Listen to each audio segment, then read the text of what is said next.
They never told you this because men like you were never meant to hear it. In the forgotten corners of America's early frontier, long before the newspapers sanitized the land with patriotism and progress, there were whispers, not of bandits, not of wild beasts, but of men who feasted on flesh under the cover of night. Their names were erased from county records, their burial grounds unmarked. But the legends survived, passed quietly from father to son, like a warning carved into the marrow of a bone. They spoke of isolated cabins where screams were swallowed by the trees, of hunting parties that never returned, and of strange symbols etched into cellar doors, symbols not of hunger, but of ceremony.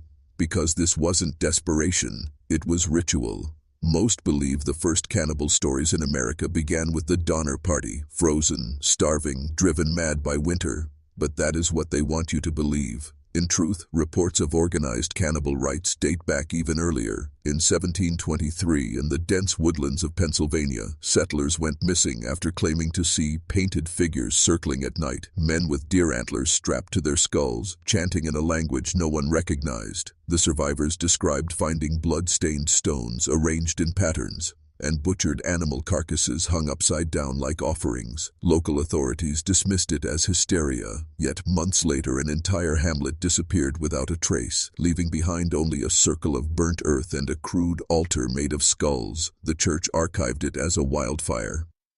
Over time, these stories mutated into folklore, tales mothers would whisper to frighten disobedient children, but the deeper you look, the more you realize they weren't just stories. Newspaper clippings from the early 1800s mention flesh cults in the Appalachian region, isolated families who refused to trade with outsiders, who buried their dead inside their homes, and who were rumored to drink blood to preserve their lineage. There were no arrests, no trials, only a steady stream of disappearances and terrified letters begging authorities to intervene, letters which conveniently vanished from public record. You're not here for entertainment, you're here because some part of you feels it, the pull of forbidden truth, and tonight we begin the descent together.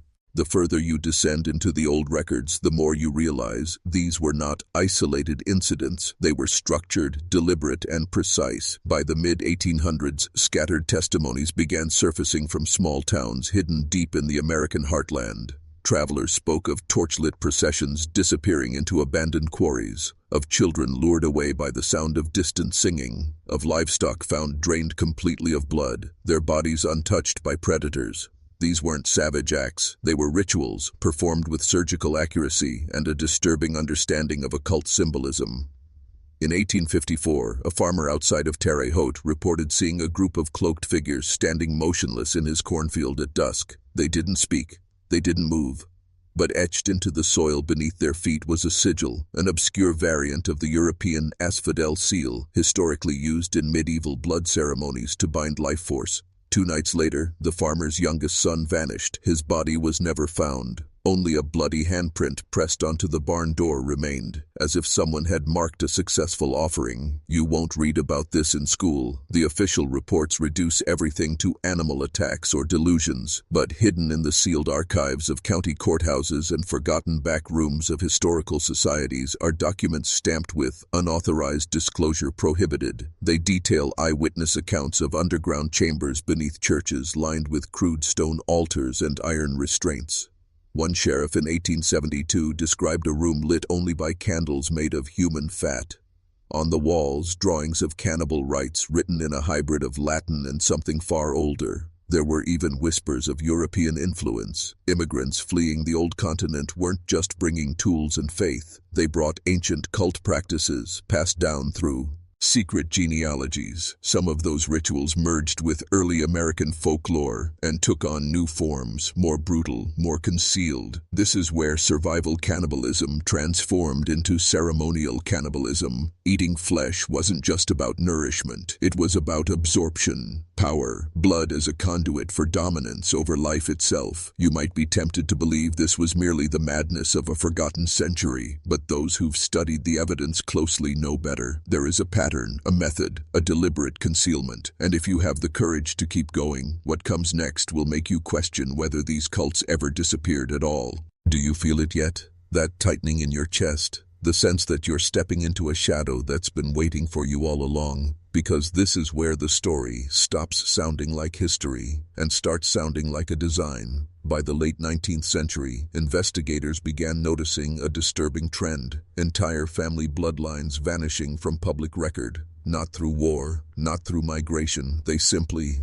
ceased to exist. Birth certificates halted, land deeds dissolved, graves never found, and in their place, rumors of selective breeding, ritual slaughter, and blood-drinking ceremonies conducted to purify or extinguish certain bloodlines. Some believed these cults weren't just eating flesh, they were preserving genetic power. In hidden journals recovered from a burned-down estate in Virginia, there were handwritten passages describing the sovereign table, a ceremony in which the heart of a chosen victim was consumed by the cult's patriarch to inherit their blood right. The journal listed 9 surnames. 6 of them disappeared entirely from census data within the next decade. Coincidence or deliberate erasure? There are reports quietly circulated among independent genealogists of families tied to early banking networks and political circles suddenly going missing after being accused of unholy practices. The few who tried to investigate spoke of strange obstacles, locked archives, destroyed files, anonymous threats. One historian who traced the lineage of a prominent industrial family believed to be involved wrote in his notes, "Their bloodline doesn't end, it goes underground." 2 weeks later, he was found dead in his apartment. The official cause? Unknown medical complications. His notes were never recovered. This is the part they don't want you to understand. Cannibalism, for these cults, was never about depravity. It was about transference. The belief that consuming the flesh and blood of another human could carry forward not just strength, but memory, will, and ancestral authority. And if certain families possessed blood that traced back to ancient rulers or forbidden covenants, then that blood had to be controlled, either protected or removed entirely. You've heard prayers in church, you've read pledges of allegiance, but you've never witnessed the kind of devotion required to eat another man's heart and call it sacred duty. This isn't just history, it's the inheritance of power through blood. And if you keep listening, you'll understand why some bloodlines still fear the knock at their door. Not every cannibal is a cultist, but every cultist you're about to uncover understood the power of cannibalism. As the 20th century dawned, America entered an age of supposed rationality, scientific advancement, mass media, and modern policing. But beneath that shiny surface, the rituals only grew more calculated, more compartmentalized. True crime fanatics often speak of lone killers like Ed Gein, Albert Fish, or Joe Metheny as if they were isolated aberrations. What they never tell you is how many of these men referenced voices, ritual patterns, and ancestral commands written in blood. In 1954, an internal FBI report linked a series of dismemberment murders across 3 states to a symbolic framework consistent with ritualistic doctrine. That report was never released to the public. Here's what's truly unsettling. Some of those killers had no obvious connection to each other. Different backgrounds, different regions, yet their crime scenes revealed nearly identical markings, circles drawn in blood beneath the bodies, specific organs removed and placed on makeshift altars, and in several cases, missing hearts. One FBI agent wrote, "Either these men happened upon the same horrifying impulse, or they were following an instruction." The file is buried under unsolved ritual cases. But let's go even darker. In 1972, 2 college students researching folklore discovered an encrypted pamphlet buried inside an abandoned church in Ohio. Once decrypted, it outlined a hierarchical structure of a cult called the Bone Communion. It referenced ranks, initiation rites, and flesh feasts performed during lunar eclipses to bind the line of inheritance. There were diagrams of how to properly cut the body to separate symbolic organs, hearts, livers, tongues. The pamphlet was turned over to local authorities. The students vanished a month later on a road trip. No trace was ever found. Still think this is coincidence?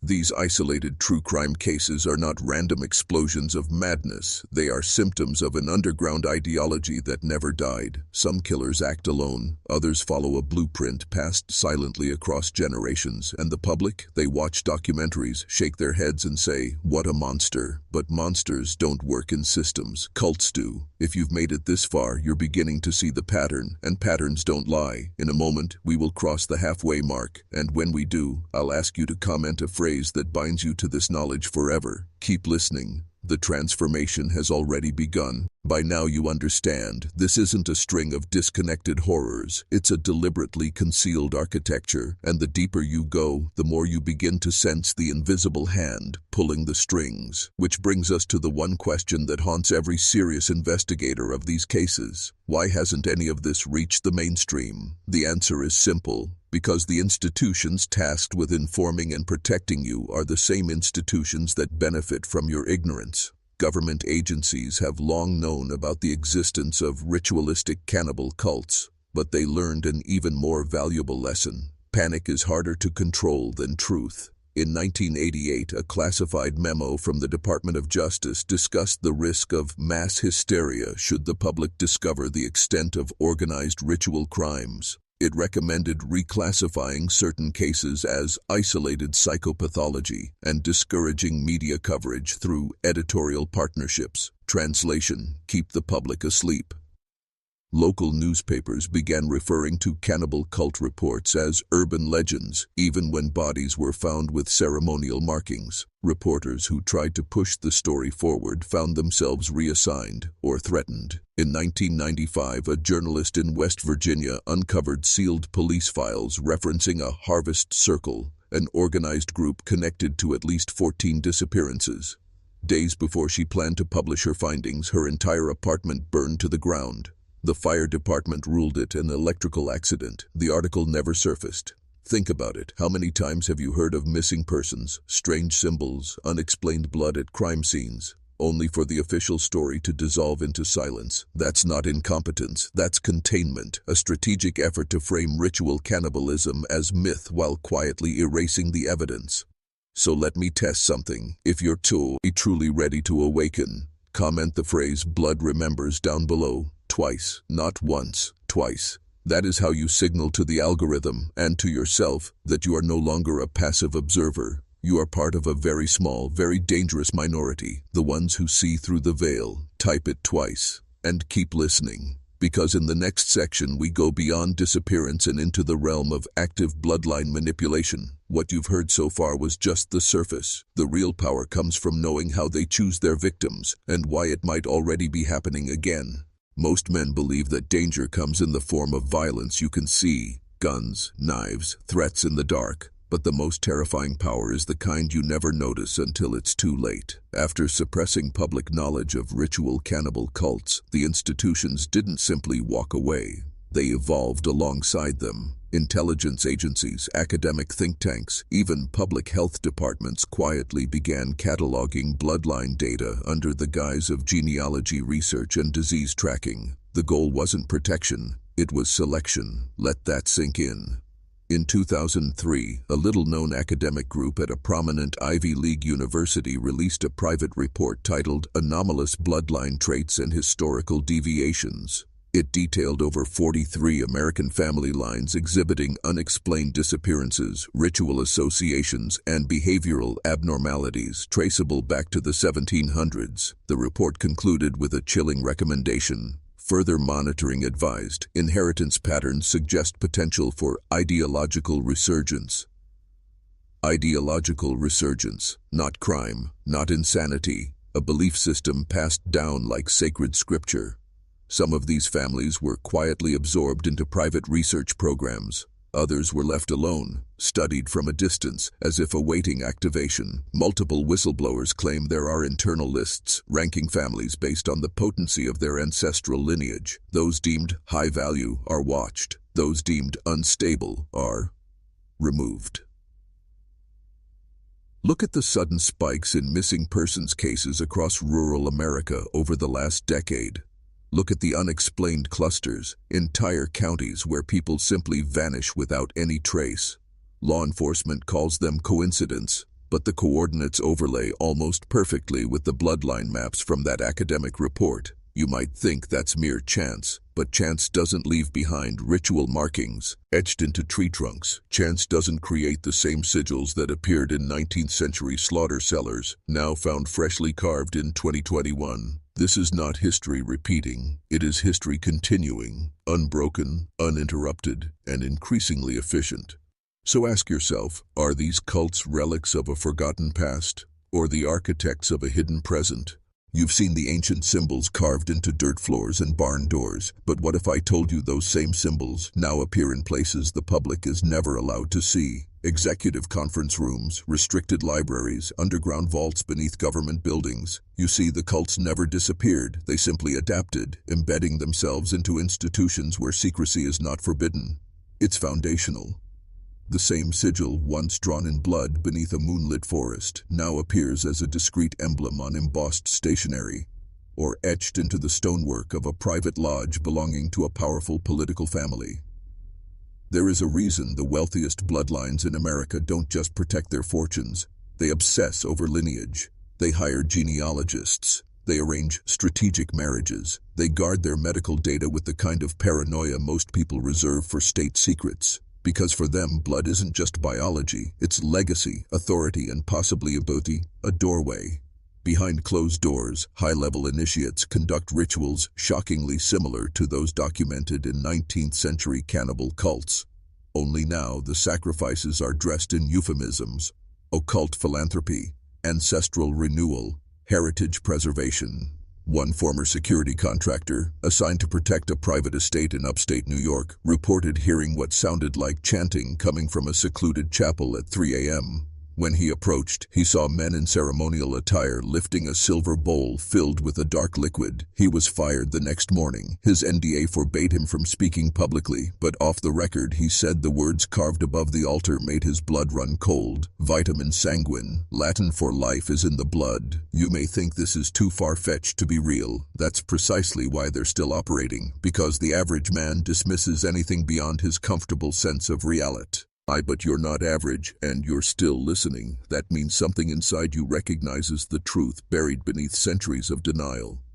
In a moment, we cross another threshold. The next section unravels the connection between these modern elites and the original flesh cults, how the rites were preserved, codified, and scaled into something far more dangerous than isolated rituals. Good, because now we expose the lineage of power, not as a metaphor but as a literal blood-bound network stretching from the earliest colonial settlements to today's most influential families. You've heard of secret societies like Skull and Bones, Bohemian Grove, and the Bilderberg Group, but what you haven't been told is how their internal hierarchies mirror the structure of the original cannibal cults. Initiations marked by blood oaths, consumption rituals disguised as symbolic feasts, and genealogical vetting before any member is allowed to rise above the outer circles.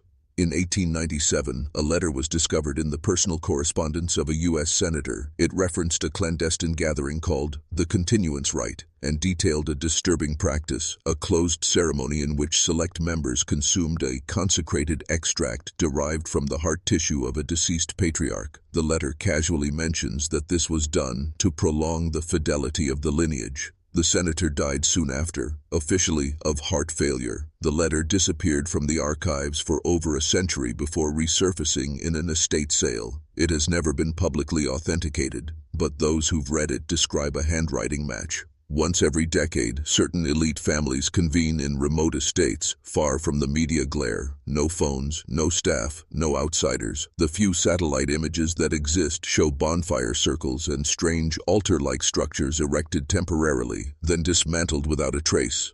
But reliable insiders claim the rituals performed are almost identical to those of the 19th century Appalachian cults. Only now, the victims aren't outsiders. They are selected from within, the weak bloodline branches sacrificed so the stronger ones may inherit their vital essence. Ask yourself, why do certain families maintain extraordinary influence generation after generation, and even when their public actions appear mediocre or incompetent? Because influence isn't earned, it's transferred. The next time you hear about a young heir dying suddenly from an accident, consider this: was it misfortune or an offering? We're not done. Look around you. The signs aren't hidden in locked vaults or ancient manuscripts, they're etched into the very architecture of modern society. The veil is thin, but only those willing to see can pierce it. Every major institution, financial, governmental, academic, uses emblems, logos, and mission statements saturated with symbolic language. You thought they were harmless designs. In truth, many of them are derived directly from the same sigils found in cannibal cult ritual sites.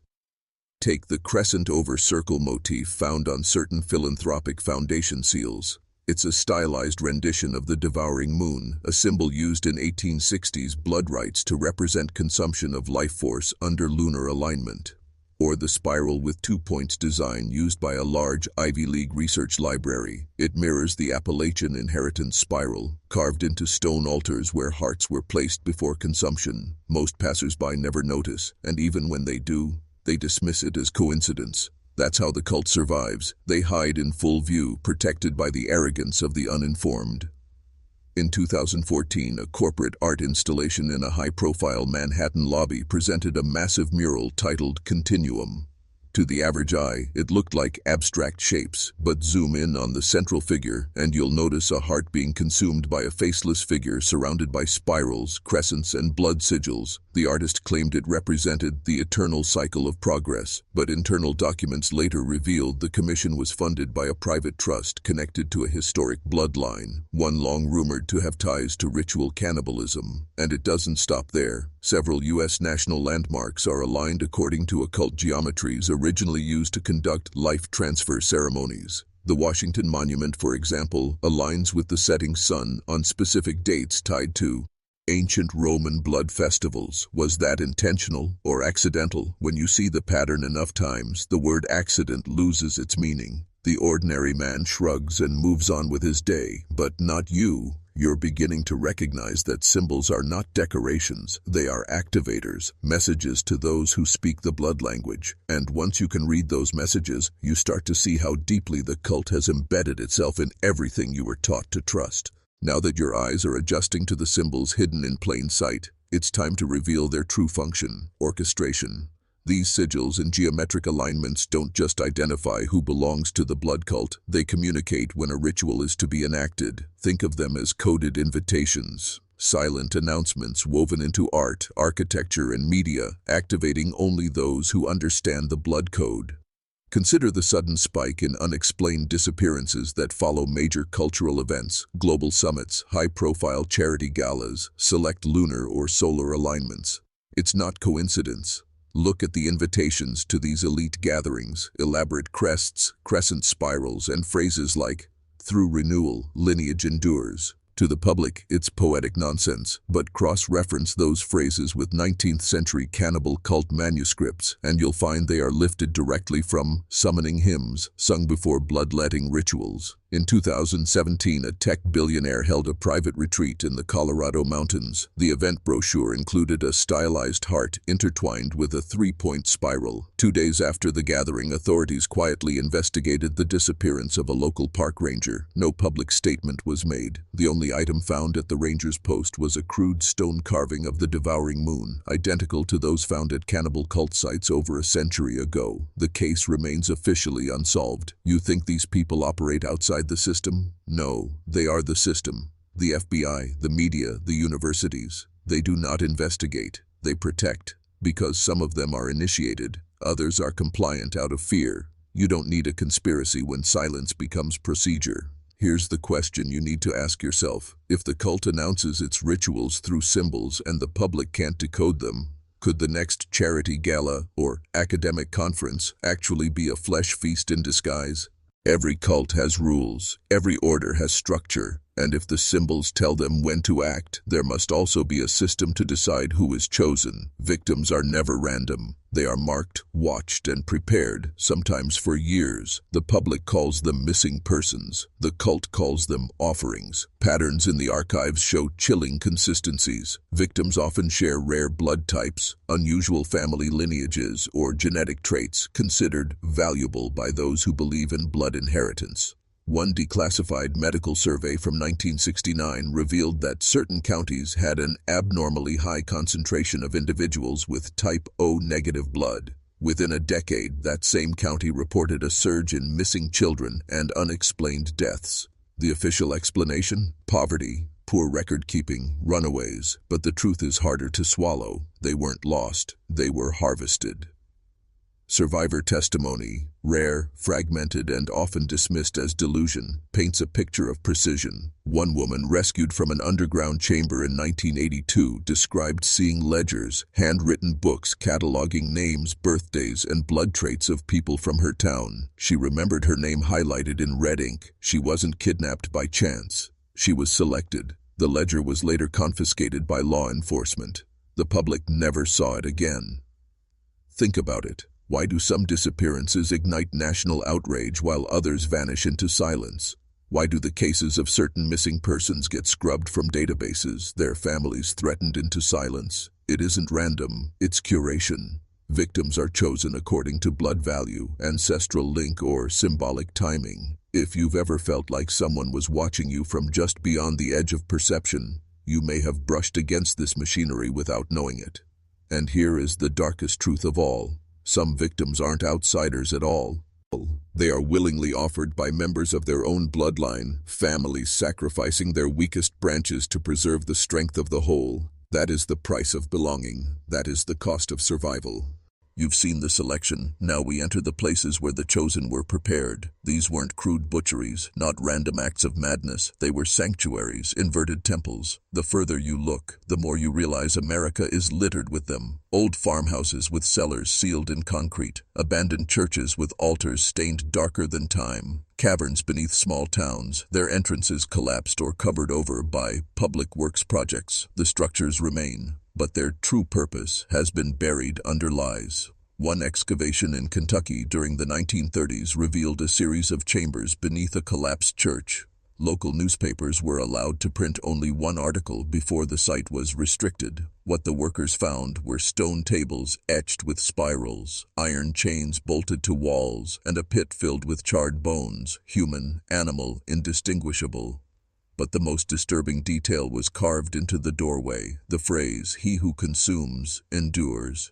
Survivor accounts echo the same setting: dim torchlight, circles drawn in blood or chalk, victims dressed in ceremonial white before being restrained, a low hum growing into chanting, as if the ritual itself required a vibration to open a threshold. Some described seeing bowls of liquid passed around. Others remembered the metallic taste forced between their lips before blacking out. Not all of them lived to tell the story. And here's the psychological twist. Many of these chambers were hidden in plain sight. Parishioners prayed upstairs in churches while flesh rites were performed in the crypts below. Families sat down to dinner in farmhouses while their cellars concealed altars and chains. The cult thrives not by hiding far from civilization, but by planting its roots directly beneath it. Think about the homes you've passed, the churches you've driven by, the basements you've never entered. How many of them still carry echoes of these chambers? How many still host gatherings under the cover of heritage or tradition? The deeper we go, the more you understand. These cults don't just consume flesh. They consume trust. They corrupt the sacred. And once a sanctuary is inverted, it becomes almost impossible for the human mind to see it as anything other than holy. That's how control works. Now we reach the heart of the nightmare, the ritual itself, not rumor, not fragments, the structure that repeats across centuries, whispered through forbidden texts and survivor accounts that were never meant to reach the light. Every ceremony had an order, as if the cult was following a liturgy older than America itself. It began with isolation. The victim would be separated from all others, sometimes locked in a chamber for days, sometimes forced into silence by a gag carved with sigils. This was not only physical restraint, but psychological dismantling. They believed fear softened the spirit, making it easier to extract. Next came the circle. Participants formed a ring around the victim, chanting words that sounded like corrupted Latin, blended with fragments of native tongues and ancient European dialects. This wasn't random noise. Linguists who've studied recordings believe the phrases were designed to disorient the brain, collapsing its sense of time and space. Then came the offering. The victim was laid out on a stone or wooden altar. Specific organs were targeted first: the heart, the liver, the tongue. Each was considered a vessel of power, memory, courage, voice. By consuming them, the cult believed they inherited not just the flesh, but the essence of the person. Blood was never wasted. Bowls were passed hand to hand, drank as if it were communion wine. The final stage was inheritance. A designated initiate, often the youngest member of the cult, was forced to consume first. This was how the bloodline absorbed strength, how continuity was ensured. Only then did the elders feed. In their doctrine, age does not grant you the right to power. Blood does, and so they renewed themselves generation after generation, binding youth to death, inheritance to slaughter. What chills the soul most is the calmness described by witnesses. These were not frenzied acts.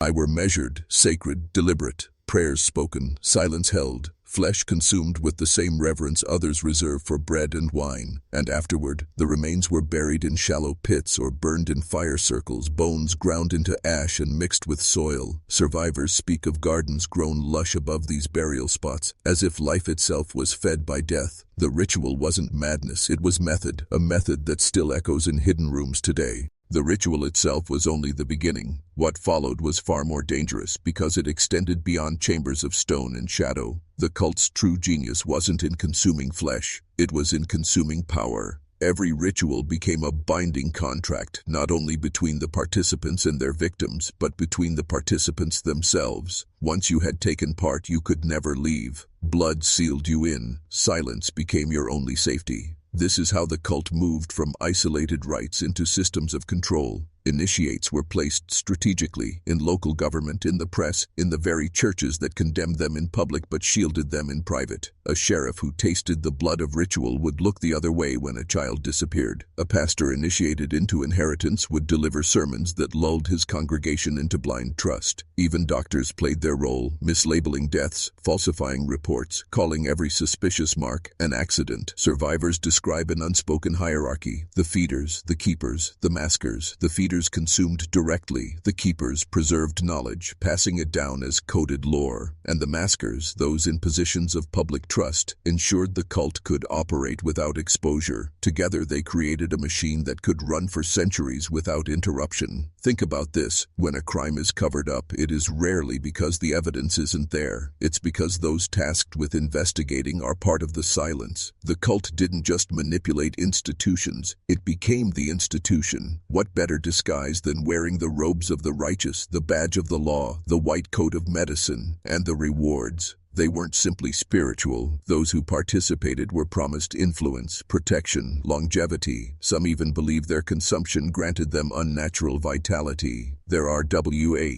whispers of families where elders lived far beyond what should have been possible, their minds sharp while bodies refused to decay. Coincidence? Or the consequence of bloodlines fed by ritual? The point is clear. The cult's power lies not only in what happens in the circle, but in how the circle extends outward, into your schools, your courts, your sanctuaries. Flesh was only the beginning. Control was always the true meal. There is a saying whispered among former initiates: the cult has many doors in, but no doors out. To understand its grip, we must study those rare few who tried to escape. Their stories are scattered, pieced together from court records, sealed testimonies, and half-buried letters found in attics long after the writer was gone. The first kind of defector was the accidental initiate, someone lured into the circle without fully understanding what they had joined. These were often young, vulnerable, desperate for belonging. Once they witnessed the ritual, they realized there was no turning back. Some ran, but running never ended well. Survivors recount hunters, men who specialized in tracking defectors, who would stalk them across counties, erasing their existence with staged accidents, drownings, fires, suicides that didn't look right upon closer inspection. The second kind of defector was the conscious betrayer, the one who tried to speak out. Their stories are the most haunting. In 1912, a woman in Georgia wrote to a newspaper describing midnight rituals in her parish. Before the article could print, she was found hanged from the rafters of her own barn. In 1949, a doctor in Massachusetts prepared a report on unusual deaths linked to a secret society. His office mysteriously burned down, his body discovered inside, though the lock on the door showed no sign of force. These patterns are too precise to be coincidence. And then there were the silent deserters. These are perhaps the most terrifying of all. They didn't run, and they didn't speak. They simply stopped showing up. Yet within weeks, neighbors whispered they no longer looked the same. Hollow eyes, gray skin, a sickness that spread quickly until death arrived. The belief is that absence itself is punished, that once you've taken the blood oath, the circle doesn't need to touch you to take you back. But the most damning truth comes from letters written in trembling script, hidden in floorboards, found decades later. Again and again, one phrase appears: "They are everywhere. Trust no one." The defectors learned too late that exposure was impossible, because the circle wasn't only in basements and barns. It had infiltrated every structure of authority meant to protect you. Fear was not simply a byproduct of the cult, it was its most carefully crafted weapon. To understand how defectors remained silent, or why witnesses retracted their testimonies, we must examine the psychological chains forged within the circle. The first chain was ritualized guilt. Every initiate was forced to participate directly in an act so horrific, so irreversible, that they could never expose the cult without exposing themselves. It was a perfect snare. Speak out, and you condemn yourself to prison, execution, or worse. Survivors describe this as the mirror of blood, a knowledge that any betrayal would not only destroy the cult but annihilate the betrayer.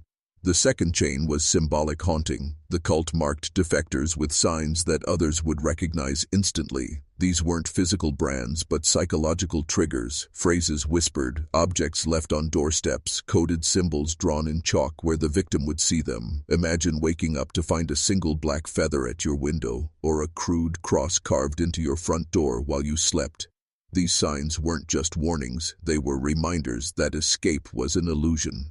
The third chain was spiritual terror. Initiates were taught that leaving the circle didn't just invite death in this life, but torment in the next. They were told that the very rituals they performed had bound their souls to something ancient, something that waited beyond death's veil. For many, this belief was unshakable. Even if they no longer feared the hunters or the executioners, they feared eternal damnation in the grip of the thing they had served. And perhaps the most insidious chain was the network of silence. Imagine realizing that your confessor, your lawyer, your doctor, even the local sheriff, all might be bound to the same circle you were trying to flee. Whom could you tell? Whom could you trust? Many defectors who tried to cry out found their words twisted, their reputations shattered, their sanity questioned. The cult understood that to destroy a person, you need not kill them, you simply need to make sure no one believes them. These psychological bindings were more effective than any lock or chain. They ensured that even those who walked away remained prisoners of fear, guilt, and paranoia.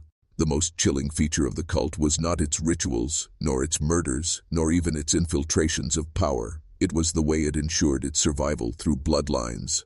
For those born inside, the circle was not a choice. It was an inheritance. From the first breath, children were branded with identity. Their names were carefully chosen, often echoing older members as if to bind the soul to a lineage already marked. Cradle songs whispered to them were not lullabies but chants, fragments of the same verses their parents recited in the basement halls. What other families called bedtime stories, these children knew as indoctrination. They were raised in isolation, shielded from outside influence. Schooling was either private, under the watch of cult loyalists, or heavily monitored in public systems. Teachers who asked too many questions about bruises or strange drawings in notebooks were quickly silenced, either transferred, discredited, or in some cases, disappeared entirely. This created a cycle where the child's only reality was the circle itself. Punishments were severe, and they began early. A child caught asking wrong questions was deprived of food, locked in darkness, or forced to stand for hours while masked figures recited curses over them. Fear became the marrow of their bones. By adolescence, obedience wasn't a duty, it was reflex. But perhaps the cruelest tool was the burden of legacy. Children were told that their ancestors had given everything to protect the circle, and that betrayal would condemn not only themselves but every family member who had ever lived. Imagine being 10 years old and told your great-grandmother's soul depends on your silence. That weight crushes individuality before it can form. And yet, there are whispers of rebellion. Some accounts speak of children who resisted, who tried to flee, who carried forbidden journals filled with drawings of open skies and unfamiliar lands, symbols of a life beyond the cult. But these children rarely survived. Those caught were made into examples, punished publicly so the others would never dare. The generational curse was not simply blood, it was mind. By raising new initiates from birth, the cult ensured it would never need to recruit outsiders to survive. Its survival was written into the DNA of its victims. If fear and bloodlines were the bones of the cult, money was its lifeblood. Without wealth, the rituals would have rotted in basements, confined to shadows, but wealth transformed them into a machine that could infiltrate courts, governments, and markets. At first glance, the cult seemed to thrive on secrecy, but its survival depended on visibility, strategic visibility. Families outwardly presented themselves as merchants, landowners, bankers, and philanthropists. Their public faces wore respectability, even benevolence. But behind closed doors, these enterprises funneled resources into the circle. Property was their first weapon. Entire neighborhoods were owned silently through front companies, boarding houses, farms, even churches, all functioning businesses, yet subtly controlled. This gave the circle hiding places, meeting halls, and, most importantly, control over who lived where. Imagine moving into a town where half the landlords, the grocers, and even the undertaker all reported to the same unseen council. You wouldn't just live in their world, you would pay rent into their pockets day after day. Then came banking. Records suggest that cult families were among the early lenders in several states, offering loans to desperate settlers or ambitious businessmen. But these loans carried a hidden price. Default didn't simply mean repossession, it meant initiation, blackmail, or disappearance. In this way, debt became another form of binding, an invisible chain linking victim to circle.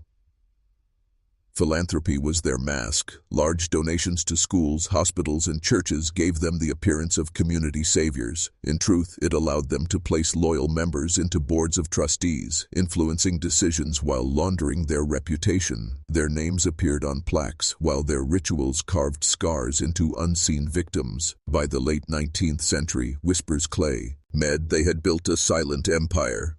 Railroads, mills, and even shipping routes were rumored to be partially under their sway. Money purchased silence, and silence purchased survival. A sheriff who might have investigated was given a home loan at half cost. A judge received campaign backing. A doctor was offered equipment for his practice. Everyone had a price, and the circle knew exactly how to pay it. Wealth did more than protect. It expanded. With every generation, their treasury grew, not in vaults of gold, but in influence. They could shape laws, conceal crimes, and ensure that no matter how deep the corruption, it remained invisible. If money was their shield, architecture was their fortress. The cult understood that secrecy demanded more than silence. It demanded structures designed to conceal. What most people saw as ordinary barns, cellars, or churches often held within them elaborate hidden sanctuaries. Across the countryside, especially in towns where the circle had roots, buildings bore peculiar features invisible to the untrained eye. Farmhouses contained basements with double walls. Old inns possessed trapdoors leading to crawl spaces large enough to house dozens. Chapels, donated under the guise of faith, had crypts that were not burial sites but chambers for ritual. These were not crude hiding spots. The craftsmanship suggested knowledge passed down through generations. Stone cut with uncanny precision, tunnels aligned with celestial markers, staircases spiraling into darkness as if designed not merely for utility but for psychological effect. Every descent into these hidden chambers was a reminder. You were leaving the world of men and entering the dominion of the circle. Survivors speak of underground corridors that seemed endless. Some claimed they stretched beneath entire towns, connecting houses, meeting halls, and barns in a subterranean web. These tunnels were narrow, airless, their walls damp with the breath of earth. Torches cast shadows that seemed alive, dancing against carved symbols etched into the stone. It was not just concealment, it was indoctrination by environment. Certain chambers bore signs of ritual engineering. Acoustics were unnaturally sharp, amplifying chants until they seemed to come from everywhere at once. Drainage systems hinted at purposes far darker than simple water runoff. Stone tables, too heavy to move, were carved directly into the floor. These rooms were not built in haste. They were designed to endure centuries, their purpose unchanged. And yet, above ground, everything appeared innocent. A farmhouse might host community gatherings, its owners beloved. A church might ring bells at dawn, its congregation none the wiser of the horrors beneath. To outsiders, these were places of life. To initiates, they were places of death.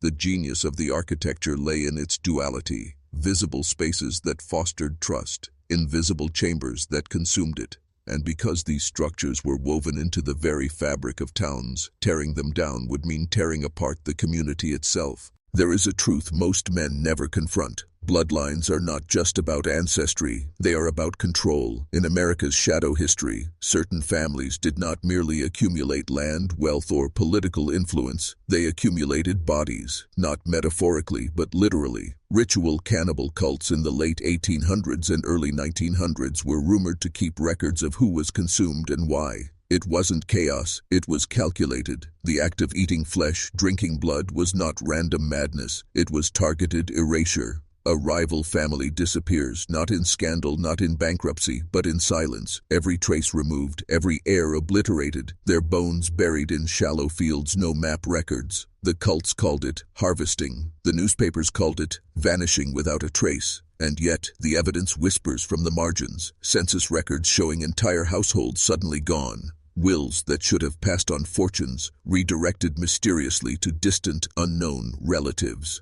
Graveyards with headstones carved hastily, dates chiseled wrong, as if mocking the dead. Some researchers claim that when the federal government began its earliest attempts at genealogy archives, they were already compromised. Certain bloodlines were deliberately erased, rewritten, or merged with false records. The cannibal cults did not simply kill, they restructured history. Why? Because blood carries power. That was their belief. Consuming flesh was not about hunger. It was about assimilation. To consume the body of a rival was to absorb his strength, his lineage, his spirit. Families that participated in these rituals believed they could inherit not just property, but destiny itself. Imagine that. A secret war of bloodlines, fought not with guns or politics, but with knives, fire, and teeth.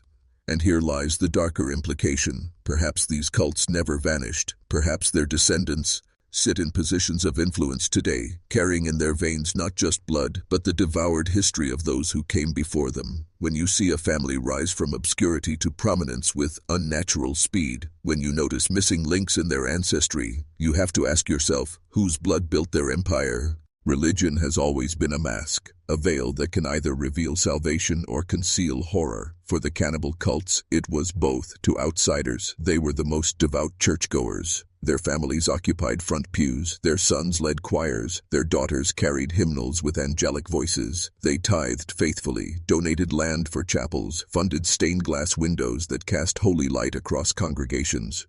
On the surface, they were saints. Beneath the surface, they were predators. Hidden beneath certain chapels were crypts not meant for the dead.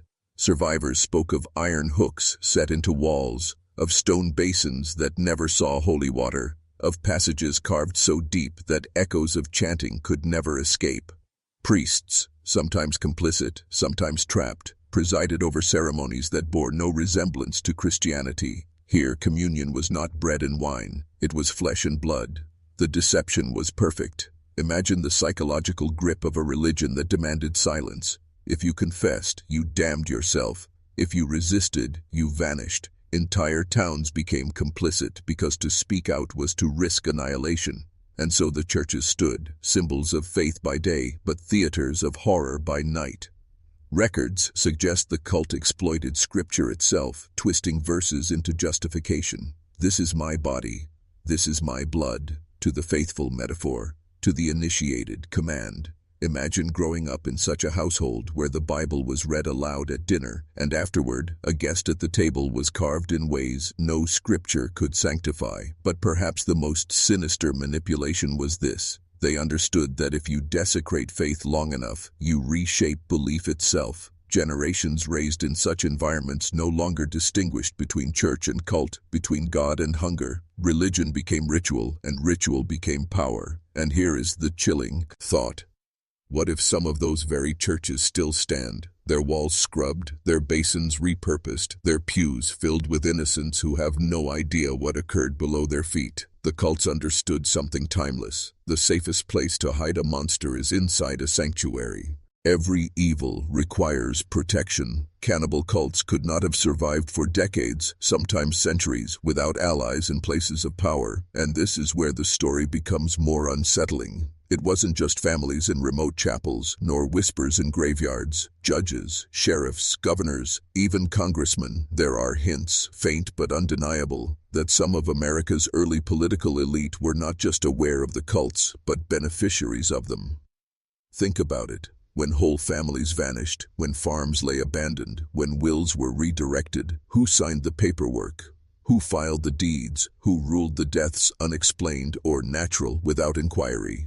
Records reveal bizarre judicial patterns, judges dismissing cases with no evidence, sheriffs losing testimony, newspapers pressured not to print missing persons reports. The deeper you look, the more you see the same names repeating. Bloodlines not of farmers and merchants, but of lawmakers and enforcers. There are rumors, never proven yet whispered persistently, that politicians were sometimes invited to rituals, not to participate directly but to watch, to understand the price of silence, to know what would happen should they ever betray the families involved. The message was clear.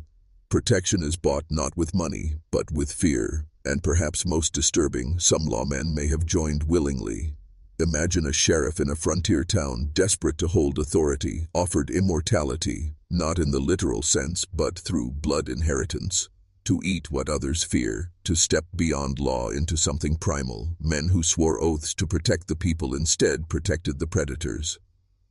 Once you grasp this, history itself starts to shift in your mind. Were all those unsolved disappearances truly random, or were they strategically shielded? Every time an inquiry was closed, every time a record was sealed, the cult's shadow thickened. This wasn't a secret tolerated by power. It was a secret woven into power, and that is why these stories are so hard to kill, because the cults didn't just feed on flesh, they fed on law, on order, on government itself. And when corruption feasts alongside ritual, justice becomes nothing more than another missing name on a forgotten ledger. Wealth leaves traces, mansions, factories, banks, foundations. But when you trace the oldest fortunes in America, you find something chilling. Land that was once abandoned, mills that suddenly changed ownership, estates that seemed to materialize overnight. Again and again behind these dynasties lies a vacuum, whole families gone, properties absorbed, records rewritten. What if the foundation of certain fortunes was not industry or vision, but silence? Consider this. A farm family disappears in 1823. The sheriff rules it natural causes, despite no bodies recovered. Months later, their land is purchased by a wealthy patron for pennies. Within a decade, that land produces the timber, the grain, the mills that launch an empire. Multiply this pattern across counties, across states, across generations, and you begin to see the outline of something deliberate. It wasn't merely cannibalism, it was asset transfer by annihilation. Each ritual feast had a dual purpose, to feed the cult and to erase the competitors. Hunger and economics, two instincts woven into one system. The bodies were consumed, the names erased, and the property absorbed into dynasties that still stand today.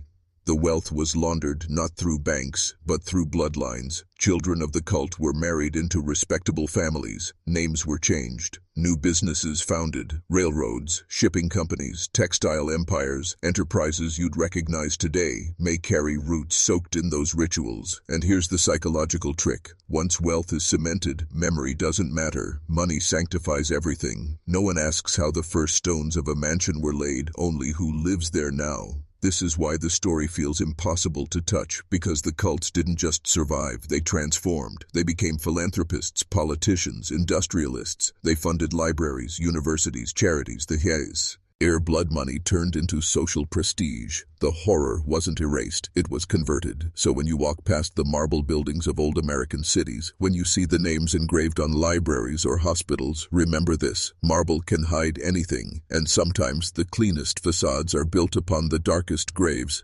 Every town has its silences. You've seen it, the way locals change the subject, the way conversations collapse when a certain family name is mentioned. In some towns, it's not just gossip, it's an inherited fear. Old families still dominate the land, their mansions looming over streets where no one dares to ask how they were first built. Take the river towns of New England. Even today, residents whisper about the estates that appeared overnight in the 1800s. They'll tell you not to walk certain woods at night, not because of animals, but because of old debts still unpaid. They won't put it in writing, but if you sit long enough in a bar, someone will admit that people still vanish, that every decade or so, a body is found with wounds no animal could make.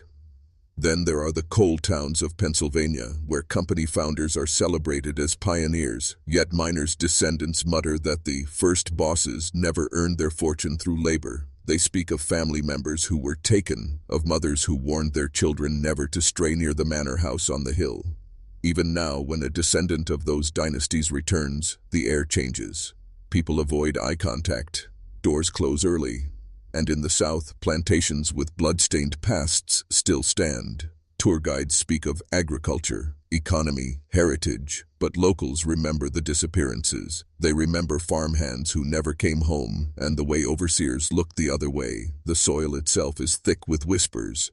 The wealth remains, polished into respectability, but the fear never left. It is in these towns that history becomes alive again, because trauma doesn't vanish. It mutates. Families may have changed names, dynasties may have turned into foundations, but the unease persists. Children are still warned not to wander. Old people still mutter prayers when the mansion's name is spoken. The living know what the dead endured, and though the cults are no longer visible in black robes and midnight gatherings, the silence itself is proof they are not gone. They've only learned the most powerful lesson of all, that the truest ritual is not a feast of flesh, but the ability to erase history and replace it with fear. Folklore, ghost stories, urban legends whispered at campfires or told to children to keep them close to home. Most dismiss them as harmless tales, but in these towns, the ones bound by dynasties and silence, folklore is not invention, it is memory, encoded for survival.